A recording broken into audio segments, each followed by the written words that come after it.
bienvenue dans cette troisième vidéo en compagnie d'Alain, merci. L'ADN du global, elle se retrouve, comme on s'appelle en Europe, par des traités européens qui sont une sorte de praxité. On a une idée, un principe de praxité technique, des choses simples, efficaces.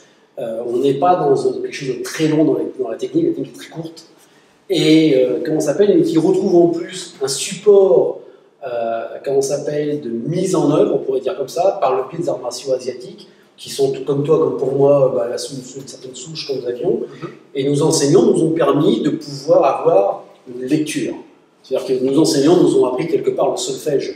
Donc on connaît le solfège, et d'un coup on s'est retrouvé avec des partitions en Europe. Tiens, il y a des partitions en Europe, c'est super, mais on savait les lire. Donc par rapport à quelqu'un qui ne connaissait pas la musique. Donc, nous on a cette connaissance du solfège qui a fait que quand je suis tombé, moi, quand je préparais le traité sur les histoires martiales européennes, comme je connaissais le solfège, j'ai pu lire les traités, dire ah bah tiens, il y a ça, je regroupe ça fonctionne, etc. Et donc le global qui est létal, donc qui est interdit dans la pratique, elle reste dans la salle avec vous, c'est vraiment un patrimoine, on apprend dans ce patrimoine martial des arts de guerre. Donc ces arts de guerre, vous l'avez, comment ça s'appelle, à l'arme à feu, vous l'aurez, comment ça s'appelle, au couteau, vous l'aurez au bâton, vous l'aurez au stick, vous allez nous apprendre à gérer une situation, mais dans un cas d'une efficacité totale. Donc on n'est plus en train d'essayer de juste créer une gêne, gérer de motricité afin de pouvoir partir. Là, on va faire de la boucherie. Parce qu'on a une souche guerrière, c'est-à-dire que les gens qui vont venir en salle de démarche globale, en crave, ou comment ça s'appelle, en silat, ou ça, il y a une souche guerrière, c'est en nous. Et, voilà, on aime les arts guerriers, donc on les pratique, on les étudie, on essaie de les comprendre, de les mettre en œuvre, et voilà. Mais ça reste ici. Le global, vous le retrouvez, par exemple, s'il vient ici, et je suis armé, voilà, c'est de pouvoir, on va vous apprendre ça, on va vous apprendre à dégainer et à mettre les balles là où il faut. D'accord? On vous apprend la manipulation de l'arme, c'est-à-dire que quand il vient, là, on a calé. Les mains viennent, l'arme est calée. Ça, c'est du global. On vous apprend l'armement, gérer 2 points, l'arme d'épaule, etc. Ça peut être, comment ça s'appelle, il prend un couteau, il vient pour mettre ici une coupe, c'est là, on est rentré, et c'est fini, vous n'avez rien besoin de plus. C'est-à-dire que quand il est arrivé ici, là, pouf, on a paré par un riposte, on a calé, boum, ici. On fait attention à son flanc parce qu'il pourrait venir là, et on y mais estoc. Une fois que l'estoc est fait, on coupe le bras, on remet, et vous êtes dessus. C'est très simple. Ça, on n'a pas de mouvement, comme on pourrait voir quand on vient ici, où on va venir caler, et après il y aura une projection, etc. Non, c'est des choses qui sont très simples. On rentre, ici. Là, terminé. Et c'est fini. Et on a calé. L'action est terminée. La technique dure moins de 2 secondes. Toujours. Il y a un système en DER qui s'appelle le CIREC, qui est l'abréviation de simple, invisible, rapide, efficace et court. D'accord. Il faut que ça tienne dans ça. Ah ouais. Donc on n'est pas du tout dans une recherche d'esthétisme du mouvement, Rien du tout. Principe et technique. Principe parce qu'on doit être sur le CIREC, il y a un principe. Et technique parce que ça demande de ne pas se laisser emporter dans une certaine mégalomanie technique. À essayer de toujours faire plus beau, plus grand, plus long, plus... Non, il n'y a rien à gagner. Dans l'univers global, ça reste la guerre. La guerre, c'est la vie. C'est-à-dire que si tu viens là, et je rentre, et je suis rentré, bon, je pars, et je vais faire autre chose. Parce qu'il peut y avoir un autre danger, etc. Donc, le global, c'est vraiment quelque chose de... C'est la guerre. La force physique ne rentre pas. On est comme les mangoustes avec les cobras, c'est qu'on passe, on prend, on mord, on repart, et c'est fini, on est parti sur autre chose. Il n'y a pas de... On évite les rapports au corps, parce que un rapport au corps, pour nous, c'est un peu compliqué. Déjà, on perd la vision de l'environnement. Pour nous, c'est compliqué. Si en plus, comment ça s'appelle, il y a un rapport de force et il prend mort, ça va être compliqué.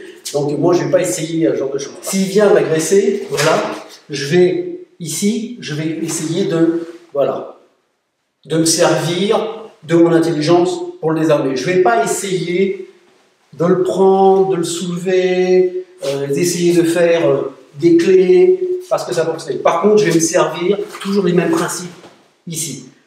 Son corps, c'est là qu'on trouvait par rapport à Fabien avec le système A, comment ça s'appelle, ce rapport à la mobilité, du placement, ouais. Le corps de l'autre, comprendre comment il fonctionne, l'amener à ce qu'on appelle des vrilles de rachis, l'amener à voir que le rachis se vrille, qu'il y a certains déséquilibres qui vont nous permettre à nous de travailler. Et c'est là que l'engagement est aussi important, parce que c'est parce qu'on a cet engagement et cette volonté de rentrer dans cette technique que cette vrille de rachis se fait. Si tu refais la même chose et je suis pas engagé, qu'est-ce qui va se passer? Je vais être emporté par la technique et ça va être alors que si tu dis bah, c'est fini, on est parti. Et c'est tout bête parce que j'ai juste pris la tête. Hein. Et une fois que je suis là, bon, on va rentrer. D'accord? Ce qui ne se voit pas forcément sur la vidéo, c'est qu'il y a une pression oculaire qui se fait. Ouais, mais sous l'emprise du stress, l'agresseur, celui qui vient pour te chercher, il est sous adrénaline, etc. Comment ça se gère, ça? Alors, le problème de l'adrénaline, c'est que le taper, comment ça s'appelle, souvent ils encaissent. Ils encaissent très bien. Moi, le premier, comment ça s'appelle, sur des problématiques que j'ai eu X, on ne reviendra pas dessus, j'étais jeune, c'était... Et comment ça s'appelle, on encaisse. Hein. On encaisse dans le dos, on encaisse dans les cuisses. Alors, le lendemain, on se lève, on est fourbu, on est ouf. Mais sur le coup, on a encaissé. On l'a pris, bam, et on est dessus. Le truc, c'est qu'il faut vraiment, par rapport à cette adrénaline-là, quand il vient, parce qu'il est bien fait, le plus simple, c'est souvent la tête. On prend. Et surtout en global, on va venir. Et on vient, comme on s'appelle, créer un handicap violent, qui est souvent la vision, parce que la vision va permettre, comme on s'appelle, de pouvoir faire la suite. Alors, je vais juste faire une anecdote très rapide. Je vais essayer d'être super rapide. Partage. C'est... le DMR, je parle souvent d'Ulysse, Homère, l'Iliade et l'Odyssée. Ouais. Et c'est l'histoire d'Ulysse quand il était avec le Cyclope. Oui. Il a crevé l'œil du Cyclope, et avant de crever l'œil du Cyclope, quand il s'est présenté, quand il est capturé par le Cyclope, il a dit comment vous appelez-vous? Il a dit je m'appelle Nemo. Nemo en grec veut dire personne. Contrairement aux gens savent pas, mais ça veut dire personne. Et donc quand il a crevé l'œil du Cyclope, comment ça s'appelle, qu'est-ce qu'il a fait? Il a rendu aveugle le Cyclope. Donc le Cyclope l'a cherché partout, son équipage s'est enfui en étant attaché sur les moutons, et lui passé, et quand le Cyclope est sorti, les autres chimères sont arrivés, ils lui ont dit mais qui t'a fait ça? Il a dit mais personne m'a fait ça. L'intelligence. C'est le cheval de Troie, c'est Ulysse aussi. Oui. C'est l'intelligence, la vision. Cherchez, n'allez pas à la force physique. Le DMR global, on est dans on ne cherche pas la force physique. Il y a un engagement, mais on essaie de comprendre ici. Là, on va essayer de comprendre comment fonctionne le corps. Et ça demande cette fluidité et cette ruse en permanence. Il n'y a pas de... Pour rebondir avec l'Iliade et l'Odyssée, on oppose souvent Ulysse à Achille. Oui. Achille, c'est l'idéal de soi, c'est celui qu'on rêve tous d'être depuis petit, c'est le grand, beau, puissant, technique, invincible.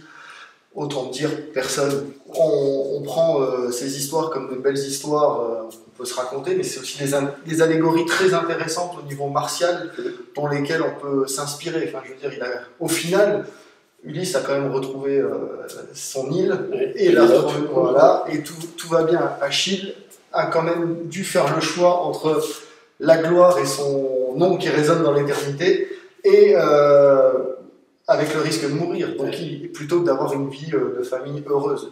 Donc tout ça, ce sont aussi des choses pour lesquelles du coup, on peut s'inspirer dans les arts martiaux et dans les arts de guerre. Tout à fait.